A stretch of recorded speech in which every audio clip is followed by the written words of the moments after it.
तो बांके बिहारी रीझ जाएंगे और तुम्हें ब्रज का वास जरूर देंगे।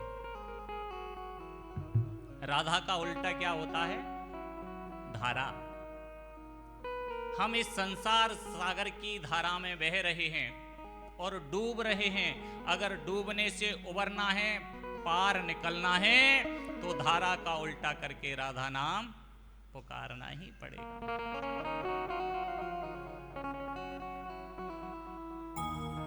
सुखदेव जी कहने लगे, राजन परीक्षित,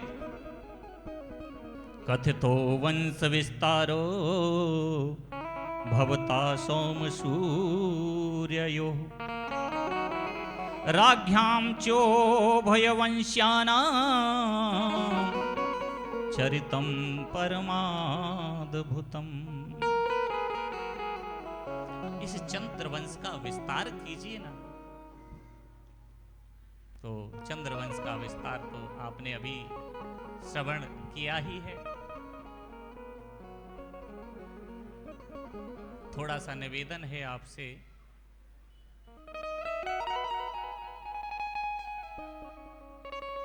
हम आपसे प्रतिदिन यही निवेदन कर रहे हैं, आदेश तो नहीं कर सकते कि आप थोड़ा जल्दी आया कीजिए, क्योंकि कथाएं विस्तार से हो नहीं पाती, क्योंकि समय का अभाव होता है। और कल की कथा बहुत सुंदर कथा है, इसलिए आप थोड़ा जल्दी आने का प्रयास कीजिए। कल भगवान की बाल लीलाएं,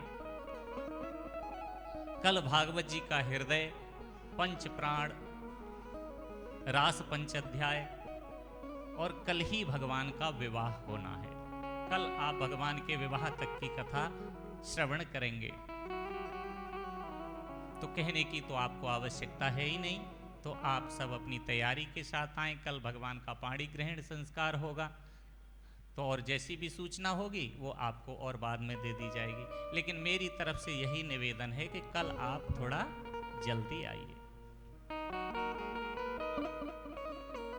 क्योंकि हमें उधर आरती का भी ध्यान रखना पड़ता है। मंदिर की आरती का भी तो समय नियत है ना, इसलिए आज हम नंदोत्सव की कथा तक आनंद लेंगे। जिस प्रकार से गोकुल में नंदोत्सव मनाया गया, उसी प्रकार से हम आज यहां नंदोत्सव का दर्शन करेंगे। प्रिय भक्तों,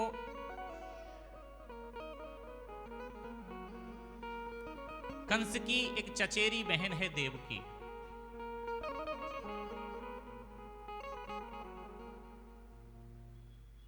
वसुदेव जी के साथ उसका पाणी ग्रहण संस्कार किया गया, और जब वसुदेव जी के साथ पाणी ग्रहण संस्कार देवकी का हुआ, तो प्रेमवश कंस अपनी बहन का रथ हाँक करके ले जाने लगा।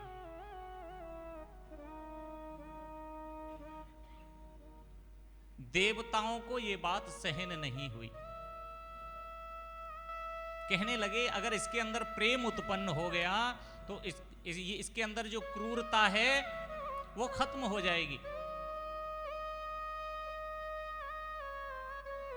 प्रेम से रथ में बिठा करके देवकी को जैसे ही मथुरा से बाहर निकला,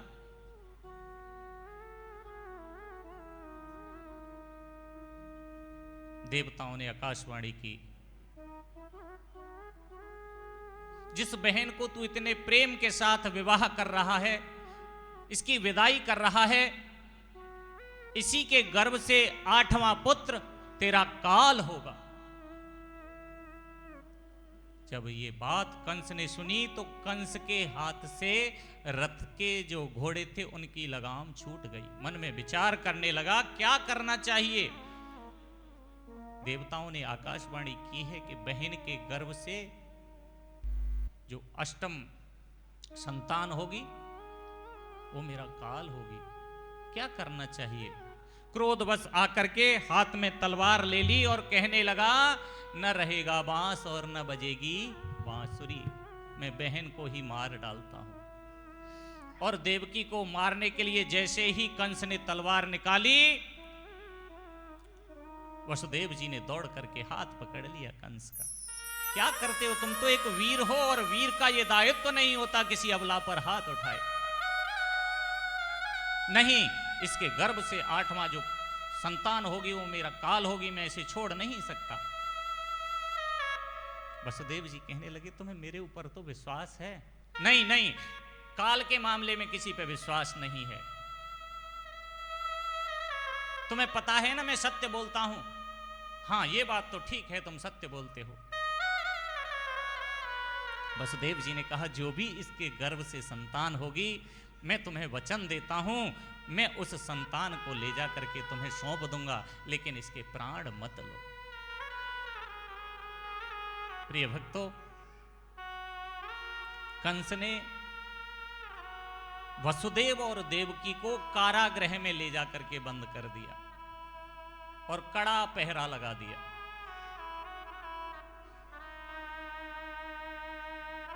समय बीता, देवकी गर्भवती हुई, पहली संतान के रूप में पुत्र उत्पन्न हुआ। वसुदेव जी महाराज वचन दे चुके हैं, पुत्र को ले जा करके कंस को दिया। कंस ने पुत्र को देखा, क्या नाम रखा है इसका? वसुदेव जी कहने लगे इसका नाम रखा है कीर्तिमान। वाह, बड़ा सुंदर नाम रखा है। इसका नाम कीर्तिमान क्यों रख लिया? ये तो कुछ देर में मृत्यु को प्राप्त होने वाला, इसकी कीर्ति कौन जानेगा, क्यों रखा इसका नाम कीर्तिमान? मन में विचार आया कंस ने कि ये तो मेरा काल नहीं है, इसे क्यों मारूं? अष्टम संतान मेरा काल होगी, उसे मार डालूंगा। वसुदेव जी से बोला इसे ले जाओ। वसुदेव जी लेकर के जैसे ही दरबार से निकले, उसी समय नारद जी का आगमन हो गया। और नारद जी का तो बोल श्रीमन नारायण नारायण हरि हरि, श्रीमन नारायण नारायण हरि हरि, भजमन नारायण नारायण हरि हरि, भजमन नारायण नारायण हरि हरि। तेरी लीला है जग से न्यारी हरि, तेरी लीला है जग से न्यारी हरि। हरि ओम नमो नारायणा, हरि ओम नमो नारायणा, हरि ओम नमो नारायणा, हरि ओम नमो नारायण। लक्ष्मी नारायण नारायण हरि हरि। भाव से गाइए। नारायण नारायण हरि हरि, भजो नारायण नारायण हरि हरि, ओ लक्ष्मी नारायण नारायण हरि हरि, गावो नारायण नारायण हरि हरि, लक्ष्मी नारायण नारायण हरि हरि हरि। बोलिए नारायण भगवान की जय हो। नारद जी आ गए। कंस ने प्रणाम किया। नारद जी आप? हाँ, सोचा बहुत दिन हो गए, कुछ खबर शुद्ध नहीं ली मथुरा की। कहिए महाराज कैसे आगमन हुआ? नहीं, बस देखने के लिए आए थे। अरे अभी अभी जो ये पुत्र लेकर के गए हैं, अरे महाराज क्या बताएं, देवताओं ने आकाशवाणी जो की है ना, उसे लेकर के मैं बड़ा भयभीत रहता हूँ। क्या आकाशवाणी की है? बोले बहन का जो अष्टम गर्भ होगा वो मेरा काल होगा। नारद जी ने कहा इसके अंदर तो दया आ गई, पहले पुत्र को छोड़ दिया है। कंस से नारद जी ने कहा तुम्हें पक्का पता है ना 8वां ही होगा? बोला हाँ महाराज, 8वां गर्भ ही होगा। एक अष्ट कमल लगा हुआ था नारद जी के हाथ में, कंस को दिया। जरा ये बताना इसमें पहली पंखड़ी कौन सी है और 8वीं पंखड़ी कौन सी है? गिनना शुरू किया, 1 2 3 4 5 6 7 8, ये है महाराज ये। नारद जी ने उसे घुमा दिया। अच्छा अब पकड़ना, फिर गिना, इसमें तो हर पंखड़ी 8वीं है। नारद जी बोले सोच लो, पहला 8वां भी हो सकता है, 8वां पहला भी हो सकता है। कंस ने कहा क्या करूं, इसे मार डालूं? नारद जी बोले नारायण नारायण, ये हम नहीं बता सकते, सोचो विचारो। नारद जी चले गए। कंस के मन में विचार आया पहला 8वां भी हो सकता है। सैनिकों को बुला करके कहा वापस लेकर के आओ। वसुदेव जी वापस लेकर के आए और पहले पुत्र को कंस ने लिया और पत्थर पर पटक करके उसे मार डाला। दूसरा गर्भ भी इसी प्रकार से, तीसरा, चौथा, पांचवा, छठवां, सातवें गर्भ के रूप में स्वयं शेषनाग संकर्षण चल करके आए। भगवान ने योग माया से कहा, अगर कंस ने इन्हें मारने का प्रयास किया तो कहीं ऐसा न हो कि बलराम भैया को क्रोध आ जाए तो हल मूसल का प्रहार करके कंस का काम तमाम कर दें, हमारी तो बना बनाया प्रोग्राम ही पूरा फेल हो जाएगा। क्या करें? योग माया से कहा, ऐसा करो, इस गर्भ को खींच करके दूसरी जो पत्नी है रोहिणी, उसके गर्भ में प्रविष्ट कर दो। योग माया ने ऐसा ही किया, गर्भ को लिया और रोहिणी के उदर में डाल दिया। उधर कंस बड़ा प्रसन्न हुआ, देखो मेरे डर के कारण सातवां तो अपने आप ही नष्ट हो गया। लेकिन समय आया अष्टम गर्भ का, और जब अष्टम गर्भ का समय आया तो देवकी का स्वरूप बदल गया। उधर देवता स्तुति करते हैं, प्रभु आप आओ।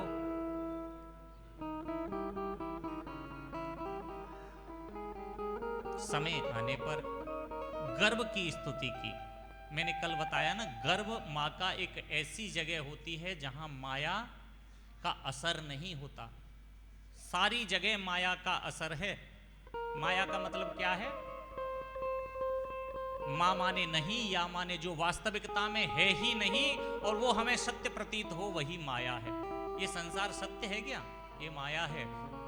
पहले था, आज है, बाद में रहेगा नहीं, तो यही माया है।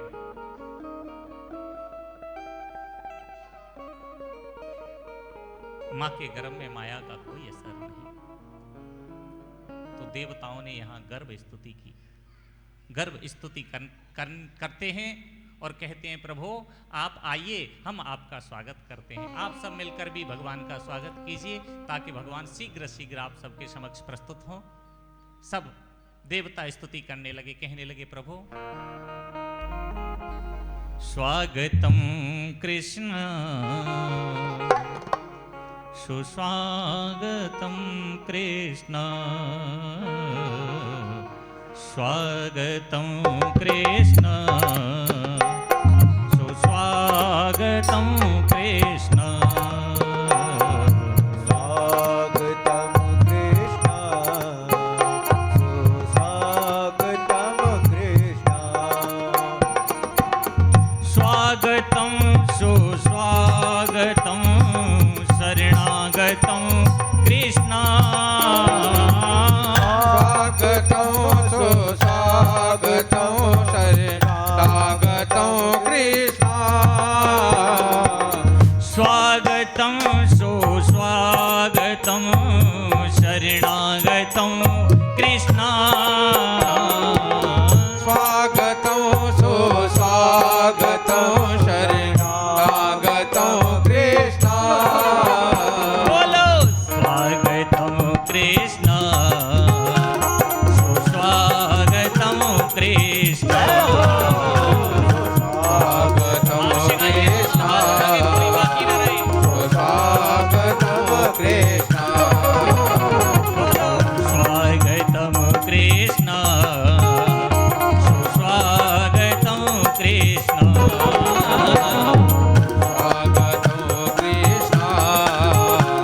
सुस्वागतं कृष्ण,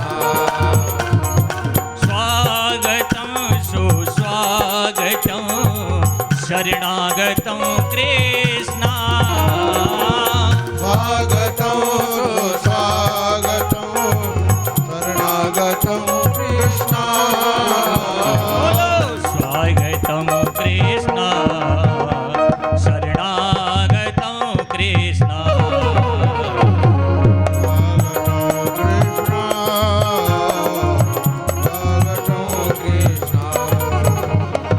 सत्यव्रतं सत्यपरं त्रिसत्यं सत्यस्य योनिं निहितं च सत्ये, सत्य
सत्यनारायण भगवान की जय हो।